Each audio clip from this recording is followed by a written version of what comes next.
The A to Z of isms, Orientalism. The late academic Edward Said developed the term Orientalism to describe how Europeans portrayed the Orient as inferior, uncivilized, and all around weird.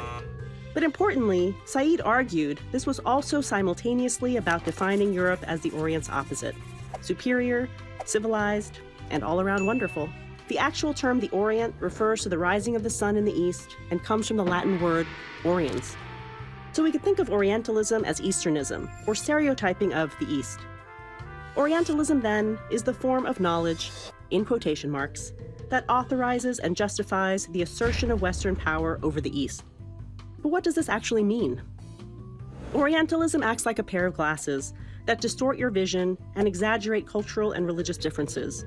With these glasses, just about everything and everyone seems highly exotic and strange, or worse, fanatical and dangerous. Women in the Middle East, for example, appear only as exotic, a belly dancer or oppressed, a quote-unquote veiled woman, with no nuances in between. And in the early 20th century, you might have seen men portrayed as exotically romantic, or more recently, as crazy and fanatical, a terrorist, and miss all the ordinary human beings along the way. Many Arabs, Muslims, and Asians embrace this controversial term to describe the unique kind of racism they experience. Orientalism encapsulates for many how their culture, religion, and ethnicity are so often reduced to a stereotype, causing their humanity to be overlooked and culture misunderstood. Isn't this just a form of stereotyping then? Well, yes and no. Orientalism is about a much broader set of power relations. When the US government views the Middle East through Orientalist glasses, it creates policies with far-reaching consequences, from outright war waged on other countries to imposing a travel ban on whole groups of people. Perhaps the trickiest thing about Orientalism is that it's not fueled by ignorance or a simple lack of knowledge. Just the opposite. It has historically been produced as knowledge by those in positions of power, whether government officials, religious figures, or the media.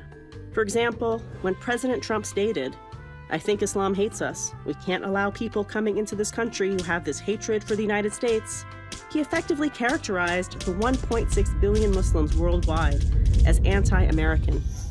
Even today, Orientalism continues because it is so ingrained in how we see other peoples and cultures that it goes unnoticed. Even the term, the Middle East, is considered to be Orientalist because it standardizes a Western viewpoint by referring to West Asia and North Africa as the middle of the East. Much of what counts as knowledge about the Middle East and parts of Asia is still produced through those distorting and reductive glasses.